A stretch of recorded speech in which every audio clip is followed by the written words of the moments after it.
अस्य श्रीरुद्राध्याय प्रश्नमहामन्त्रस्य अघोर ऋषिः अनुष्ठुप्छन्दः सङ्कर्षणमूर्तिस्वरूपो योऽसावादित्यः परमपुरुषः स एष रुद्रो देवता। नमः शिवायेति बीजम्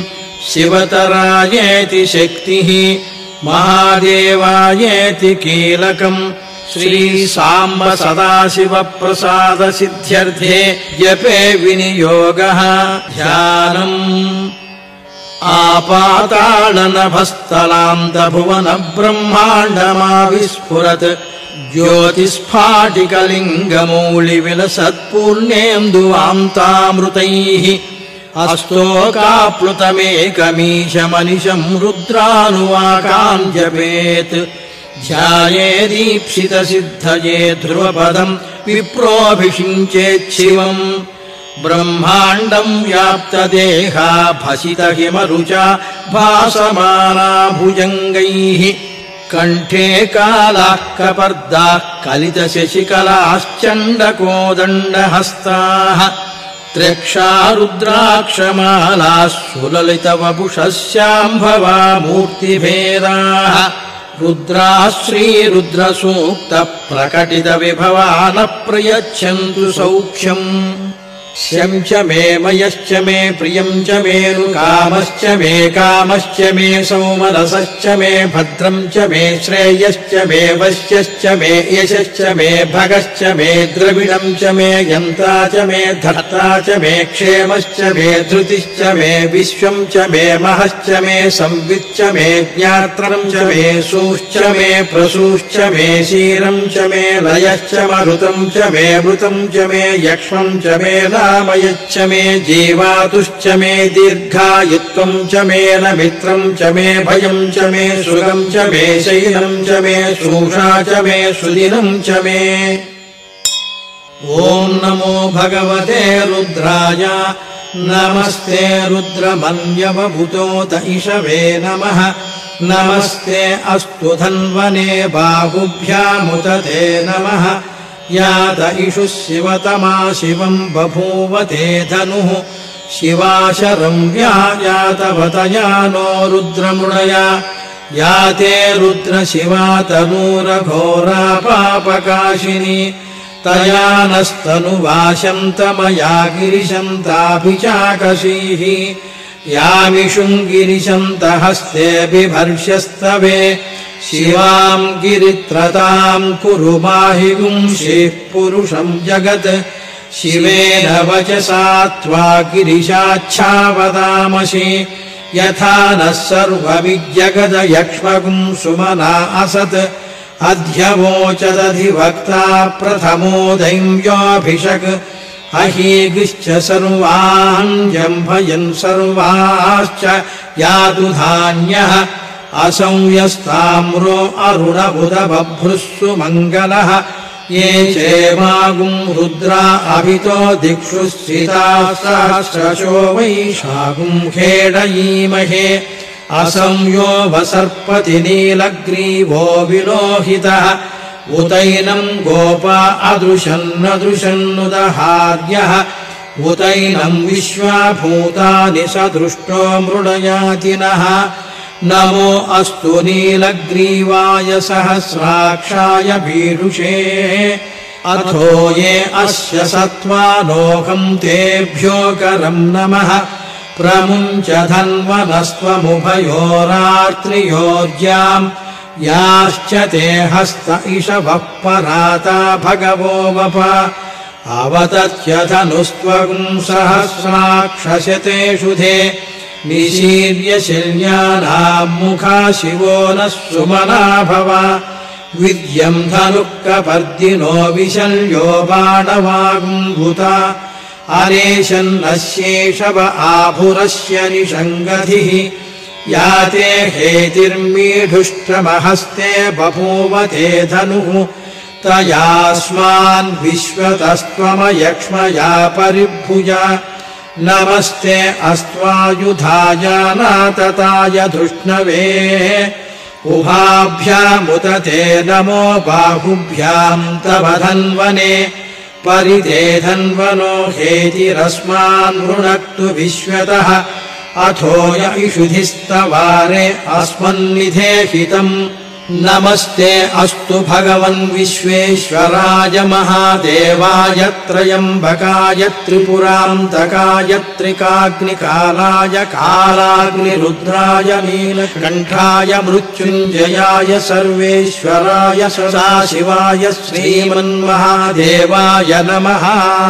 नमो हिरण्यवाहवे सेनान्ये दिशाम् च पतये नमो नमो वृक्षेभ्यो हरिकेशेभ्यः पशूनाम् पतये नमो नमः सस्पिञ्जराय त्रिषीमते पथीनाम् पतये नमो नमो बभ्रुषाय व्याधिनेन्नानाम् पतये नमो नमो हरिकेशायोपवीतिने पुष्टानाम् पतये नमो नमो भवस्य हेत्यै जगताम् पतये नमो नमो रुद्राय तताविने क्षेत्राणाम् पतये नमो नमः सूताय हंसाय वनानाम् पतये नमो नमो रोहिताय स्तपतये वृक्षाणाम् पतये नमो नमो मन्त्रिणे वाणिजाय कक्षाणाम् पतये नमो नमो भुवन्तये वारिवस्पृताय औषधीनाम् पतये नमो नमः उच्चैर्घोषाय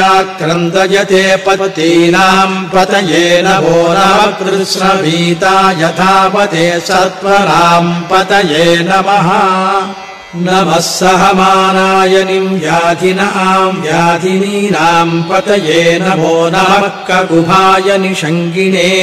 सेनानाम् पतये नमो नमो निषङ्गिन इषुधिमते तस्कराणाम् पतये नमो नमो वञ्चते परिवञ्चते स्थायूनाम् पतये नमो नमो निचेरवे परिचरायारण्यानाम्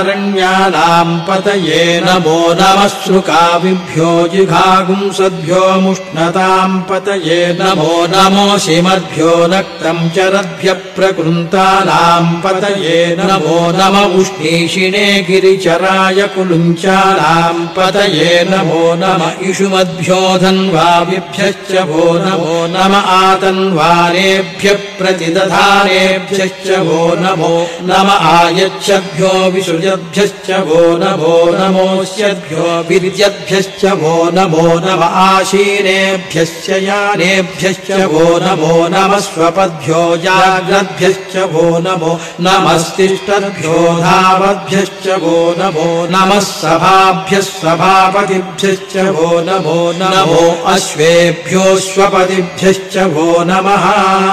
नम व्याधिनीभ्यो विविध्यन्तेभ्यश्च वो नमो नम उगणाभ्यस्त्रिगुंहतेभ्यश्च वो नमो नमो वृत्सेभ्यो वृत्सपतिभ्यश्च वो नमो नमो व्रातेभ्यो व्रातपतिभ्यश्च वो नमो नमो गणेभ्यो गणपतिभ्यश्च वो नमो नमो विरूपेभ्यो विश्वरूपेभ्यश्च वो नमो नमो महद्भ्यः क्षुल्लकेभ्यश्च वो नमो नमो रथिभ्यो रथेभ्यश्च वो नमो नमो रथेभ्यो रथपतिभ्यश्च वो नमो नमः सेनाभ्यश्चेनानिभ्यश्च वो नमो नमः क्षत्रुभ्यः सङ्ग्रहीतृभ्यश्च वो नमो नमस्तक्षभ्यो रथकारेभ्यश्च वो नमो नमः कुलालेभ्यः कर्मारेभ्यश्च वो नमो नमः पुञ्जिष्टेभ्यो निषादेभ्यश्च वो नमो नमः इषुकृभ्यो धन्वकृभ्यश्च वो नमो नमो मृगयुभ्यः स्वनिभ्यश्च वो नमो नमः स्वभ्यः स्वपतिभ्यश्च वो नमः नमो भवाय च रुद्राय च नमः शर्वाय च पशुपतये च नमो नीलग्रीवाय च शितिकण्ठाय च नमः कपर्दिने च व्युक्तकेशाय च नमः सहस्राक्षाय च शतधन्वने च नमो गिरिशाय च शिपिभिष्टाय च नमो बीढुष्टमाय चेषुमते च नमो ह्रस्वाय च वामनाय च नमो बृहते च वंशीयसे च नमो वृद्धाय च संवृध्वने च नमो अग्र्याय च प्रथमाय च नम आशवे चाजिराय च नमः शीघ्र्याय च शीभ्याय च नमः पूर्व्याय चावस्वन्याय च नमः स्रोतस्याय च द्वीप्याय च नमो ज्येष्ठाय च कनिष्ठाय च नमः पूर्वजाय चापरजाय च नमो मध्यमाय चापगल्भाय च नमो जघन्याय च बुद्ध्याय च नमः सोऽभ्याय च प्रतिसर्याय च नमो याम्याय च क्षेम्याय च नमः उर्वर्याय च खल्याय च नमः श्लोक्याय चावसान्याय च नमो वन्याय च कक्ष्याय च नमः श्रवाय च प्रतिश्रवाय च नमः आशुषेणाय चासुरथाय च नमः सूराय चावभिन्दते च नमो वर्मिणे च वरूधिने च नमो बिल्मिने च कवचिने च नमः श्रुताय च श्रुतसेनाय च नमो दुन्दुभ्याय चाहनन्याय च नमो धृष्टवे च प्रमृषाय च नमो दूताय च प्रहिताय च नमो निषङ्गिणे चेषुधिमते च नमस्तीक्षेषवे चायुधिने च नमः स्वायुधाय च सुधन्वने च नमः श्रुत्याय च पथ्याय च नमः काठ्याय च नीप्याय च नमः सूद्याय च सरस्याय च नमो नाद्याय च वैशन्ताय च नमः कूप्याय च वट्याय च नमो वंश्याय च वर्षाय च नमो मेघ्याय च विद्युत्याय च नमः ईद्र्याय च तप्याय च नमो वार्त्याय च रेश्म्याय च नमो वास्तव्याय च वास्तुपाय च नमः सोमाय च रुद्राय च नमस्ताम्राय च अरुणाय च नमः शङ्गाय च पशुपतये च नमः उग्राय च भीमाय च नमो अग्रे वधाय च दूरे वधाय च नमो हन्त्रे च हनीयसे च नमो वृक्षेभ्यो हरिकेशेभ्यो नमस्ताराय नमः शम्भवे च मयोभवे च नमः शङ्कराय च मयस्कराय च नमः शिवाय च शिवतराय च नमस्तीर्थ्याय च पूर्याय च नमः पार्याय च वार्याय च नमः प्रतरणाय चोत्तरणाय च नमः आधार्याय च लाद्याय च नमः शिष्याय च भेन्याय च नमः शिखत्याय च प्रवाह्याय च नमः इरण्याय च प्रपथ्याय च नमः किंशिलाय च क्षयणाय च नमः कपर्दिने च पुरस्तये च नमो गोष्ठ्याय च गृह्याय च नमः स्तल्भ्याय च गेह्याय च नमः काठ्याय च गह्वरेष्ठाय च नमो ह्रदय्याय च निवेश्याय च नमः पागुंसंव्याय च रजस्याय च नमः शुष्प्याय च हरिथ्याय च नमो लोप्याय चोलप्याय च नमः ऊर्व्याय च सूर्म्याय च नमः पर्ण्याय च पर्णशद्याय च नमोपगुरमाणाय चाभिघ्रते च नमः आर्खिदते च प्रखिदते च नमो वक्किरिकेभ्यो देवानागं हृदयेभ्यो नमो विक्षीणकेभ्यो नमो विचिन्वत्केभ्यो नमः आनिर्घतेभ्यो नमः आमीवत्केभ्यः द्रावे अन्धसस्पते दरिद्रं नीललोहिता येषाम् पुरुषाणामेषाम् पशूनाम् माभेर्मा रोमो येषाम् किञ्चनाममतु या ते रुद्रशिवा तनुः शिवा विश्वाह भेषजी शिवा रुद्रस्य भेषजी तया नो मृडजीवसे इमागुम् रुद्राय तवसे कपर्दिने क्षयद्वीराय प्रभरामहे मतिम् यथा नश्यमसद्विपदे चतुष्पदे विश्वम् पुष्टम् ग्रामे अस्मिन्ननातुरम् मृडानो रुद्रोतनो मयस्पृथि क्षयद्वीराय नमसा विधेमते यच्छम् च योश्च मनुरायजे पिता तदस्यापतवरुद्रप्रणीतौ मानो महान्तमुतमानो अर्भकम् मानवुक्षन्तमुतमानवुक्षितम् मानो वधिः पितरम् मोत मातरम् प्रियामानस्तनुवो रुद्ररीरिषः मानस्तोकेतनये मान आयुषिमानो गोषुमानो अश्वेषु रीरिषः वीरान्मानो रुद्रभामितो वधीर्हविष्मन्तो नमसा विधेमते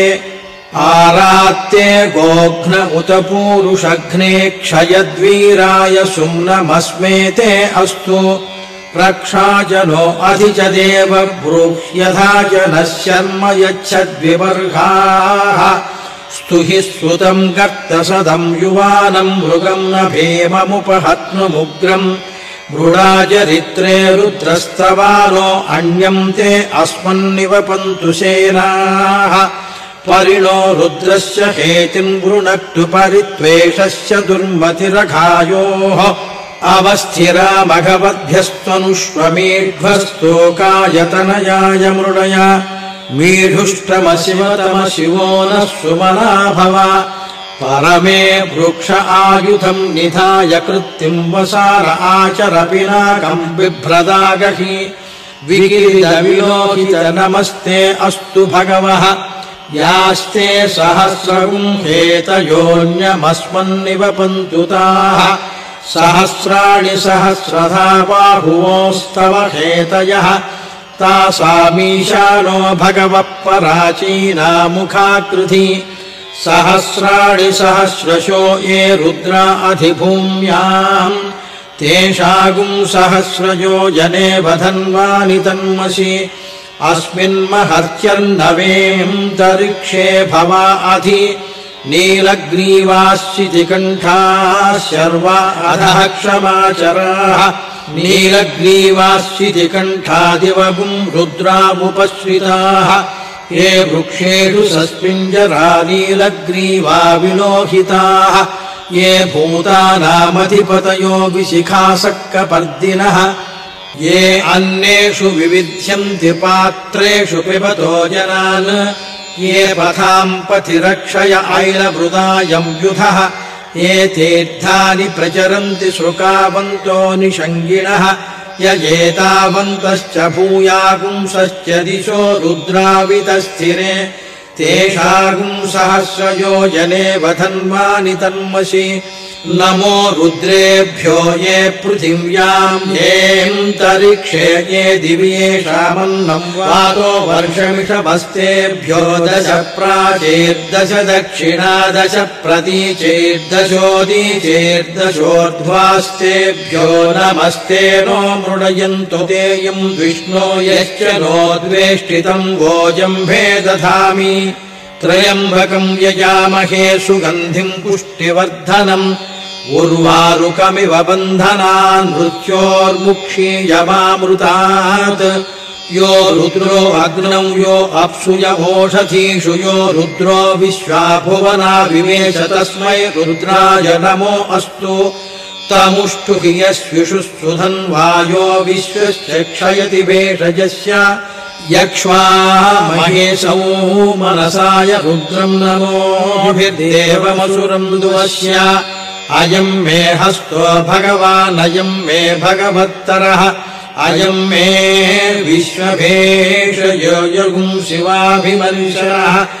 एते सहस्रमयुतम् पाशा मृत्योमर्चाय हन्तवे तान् यज्ञस्य मायया सर्वानवयजामहे मृत्यवे स्वाहा मृत्यवे स्वाहा ॐ नमो भगवते रुद्राय विष्णवे मृत्युर्मे पाहि प्राणानाम् ग्रन्थिरसि रुद्रो मा विशान्तकः तेनान्येनाप्यायस्व नमो रुद्राय विष्णवे मृत्युर्मे पाहि मम मृत्युर्नश्यत्वायुर्वर्धताम् ॐ शान्तिः शान्तिः शान्तिः इति श्रीरुद्रनमकम् समाप्तम् अथ श्रीरुद्रचमकम्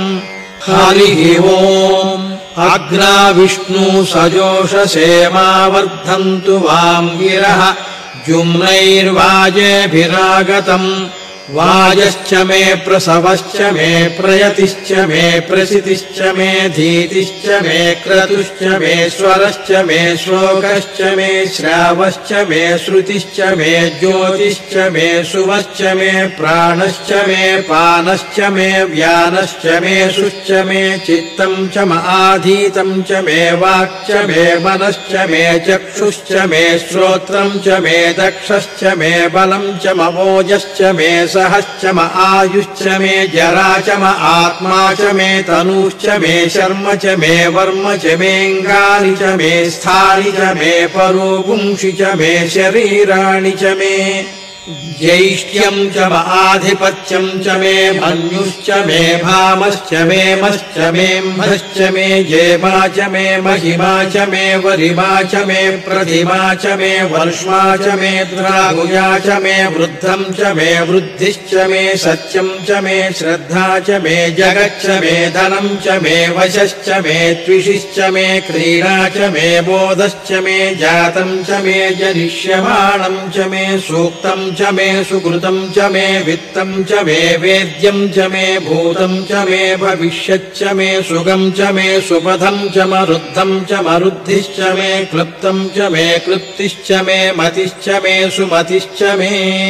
शम् च मे मयश्च मे प्रियम् च मेऽनुकामश्च मे कामश्च मे सौमनसश्च मे भद्रम् च मे श्रेयश्च मे वश्यश्च मे यशश्च मे भगश्च मे द्रविणम् च मे यन्ता च मे धर्ता च मे क्षेमश्च मे धृतिश्च मे विश्वम् च मे महश्च मे संविच्च मे ज्ञात्रम् च मे सूश्च मे प्रसूश्च मे शीरम् च मे लयश्च मरुतम् च मे मृतम् च मे यक्ष्मम् च मे मयच्च मे जीवातुश्च मे दीर्घायुत्वम् च मे न मित्रम् च मे भयम् च मे सुगम् च मे शयनम् च मे शूषा च मे सुदिनम् च मे ऊर्च मे सोनुता च मे पयश्च मे रसश्च मे घृतम् च मे मधु च मे शक्तिश्च मे सपीतिश्च मे कृषिश्च मे वृष्टिश्च मे जैत्रम् च म औद्भिद्यम् च मे रयिश्च मे रायश्च मे पुष्टम् च मे पुष्टिश्च मे विभु च मे प्रभु च मे बहु च मे भूयश्च मे पूर्णम् च मे पूर्णतरम् च मे क्षितिश्च मे कूयवाश्च मेऽन्नम् च मे क्षुच्च मे व्रीहयश्च मे यवाश्च मे माषाश्च मे तिलाश्च मे मुद्गाश्च मे खल्वाश्च मे गोधूमाश्च मे मसुराश्च मे प्रियङ्गवश्च मेणवश्च मे श्यामाकाश्च मे नीवाराश्च मे अश्वा च मे मृत्तिका च मे गिरयश्च मे पर्वताश्च मे शिखताश्च मे वनस्पतयश्च मे हिरण्यम् च मे यश्च मे शीसम् च मे त्रपुश्च मे श्यामम् च मे लोहम् च मे अग्निश्च म आपश्च मे वीरुधश्च ममोषधयश्च मे कृष्टपच्यम् च मे कृष्टपच्यम् च मे ग्राम्याश्च मे पशव आरण्याश्च यज्ञेन कल्पन्ताम् वित्तम् च मे वित्तिश्च मे भूतम् च मे भूतिश्च मे वसु च मे वसतिश्च मे कर्म च मे शक्तिश्च मेऽर्थश्च म एमश्च म इतिश्च मे गतिश्च मे अग्निश्च म इन्द्रश्च मे सोमश्च म इन्द्रश्च मे सविता च म इन्द्रश्च मे सरस्वती च म इन्द्रश्च मे पूषा च म इन्द्रश्च मे बृहस्पतिश्च म इन्द्रश्च मे मित्रश्च म इन्द्रश्च मे वरुणश्च म इन्द्रश्च मे त्वष्टा च म इन्द्रश्च मे धाता च म इन्द्रश्च मे विष्णुश्च म इन्द्रश्च मे श्विनौ च म इन्द्रश्च मे मरुतश्च म इन्द्रश्च मे विश्वे च मे देवा इन्द्रश्च मे पृथिवी च म इन्द्रश्च मेऽन्तरिक्षम् च म इन्द्रश्च मे द्यौश्च म इन्द्रश्च मे दिशश्च म इन्द्रश्च मे मूर्धा च म इन्द्रश्च मे प्रजापतिश्च म इन्द्रश्च मे आगुंसुश्च मे रश्मिश्च मेधाभ्यश्च मेऽधिपतिश्च म उपागुंसुश्च मेऽन्तर्यामश्च म ऐन्द्रवायवश्च मे मैत्रावरुणश्च म आश्विनश्च मे प्रतिप्रस्थानश्च मे शुक्रश्च मे मन्थी च म आग्रयणश्च मे वैश्वदेवश्च मे ध्रुवश्च मे वैश्वानरश्च म ऋतुग्रहाश्च मे जिग्राह्याश्च म ऐन्द्राग्नश्च मे वैश्वदेवश्च मे मरुत्वतीयाश्च मे माहेन्द्रश्च म आदित्यश्च मे सावित्रश्च मे सारस्वतश्च मे पौष्णश्च मे पार्थिवतश्च मे हार्योजनश्च मे युध्मश्च मे बर्हिश्च मे वेदिश्च मे धिष्णियाश्च मे सृजश्च मे चमसाश्च मे ग्रावाणश्च मे स्वरवश्च ममुपलवाश्च मे धिषवणे च मे द्रोणकलशश्च मे वायुव्यानि च मे पूतभृच्च म आधवनीयश्च म आग्नीध्रम् च मे हविर्धानम् च मे गृहाश्च मे सदश्च मे पुरोडाशाश्च मे पचताश्च मे वृधश्च मे स्वगाकारश्च मे अग्निश्च मे घर्मश्च मेऽर्कश्च मे सूर्यश्च मे प्राणश्च मेऽश्वमेधश्च मे पृथिवी च मे दितिश्च मे द्यौश्च मे षट्परीरङ्गुलयोदिशश्च मे यज्ञेन कल्पन्तामृक् च मे साम च मे स्तोमश्च मे यजुश्च मे दीक्षा च मे तपश्च म ऋतुश्च मे व्रतम् च मे होरात्रयोर्वृष्ट्या बृहद्रथन्तरे च मे यज्ञेन कल्पेत गर्भाश्च मे वत्साश्च मे त्रविश्च मे त्रवी च मे दित्यवाच्च मे दित्यौही च मे पञ्चाविश्च मे पञ्चावी च मे त्रिवत्सश्च मे त्रिवत्सा च मे तुल्यवाच्च मे तुल्यौही च मे पष्ठवाच्च मे पष्ठौही च म बुक्षा च मे वशा च म ऋषभश्च मे वेहच्च मे लड्वाम् च मे धेनुश्च म आयुर्यज्ञेन कल्पताम् प्राणो यज्ञेन कल्पताम नो यज्ञेन कल्पताम् व्यानो यज्ञेन कल्पताम् चक्षुर्यज्ञेन कल्पताम् श्रोत्रम् यज्ञेन कल्पताम् मनो यज्ञेन कल्पताम् वाग्यज्ञेन कल्पतामात्मा यज्ञेन कल्पताम् यज्ञो यज्ञेन कल्पताम् एका च मे तिस्रश्च मे पञ्च च मे सप्त च मे नव च म एकादश च मे त्रयोदश च मे पञ्चदश च मे सप्तदश च मे नवदश च म एकविंशतिश्च मे त्रयोविंशतिश्च मे पञ्चविंशतिश्च मे सप्तविंशतिश्च मे नवविंशतिश्च म एकत्रिंशच्च मे त्रयस्त्रिंशच्च मे चतस्रश्च मेष्टौ च मे द्वादश च मे षोडश च मे विंशतिश्च मे चतुर्विंशतिश्च मेष्टाविंशतिश्च मे द्वात्रिंशच्च मे षट्त्रिंशच्च मे चत्वारिंशच्च मे चतुश्चत्वारिंशच्च मेष्टाचत्वारिंशच्च मे वायश्च प्रसवश्चापीजश्च क्रतुश्च सुवश्च मूर्धा च व्यश्नियश्चाञ्चायनश्चान्तश्च भुवनश्च भुवनश्चाधिपतिश्च ईडादेवहूर्मनुर्यज्ञनीर्बृहस्पतिरुक्था मदानि शकुंसि षद्विश्वे देवाः सूक्तवाच पृथिवीमा धर्मा माहि पुंसेर्मधुमनिष्ये मधुजनिष्ये मधुवक्ष्यामि मधुवदिष्यामि मधुमतीम् देवेभ्यो वाचमुद्यासगुं शुश्रूषेण्याम् मनुष्येभ्यस्तमा देवा अवन्तु शोभायै पितरोऽनुमदन्तु ओम शांति शांति शांतिः इति श्री रुद्रचमकं समाप्तम् यदक्षरपदभ्रष्टं मात्राहीनं तु यद्भवेत् तत्सर्वं क्षम्यतां देव नारायण नमोऽस्तु ते विसर्गबिन्दुमात्राणि पदपादाक्षराणि च न्यूनातिरिक्तं यत्किञ्चिदाभिर्गीर्भिरुदीरयेतु।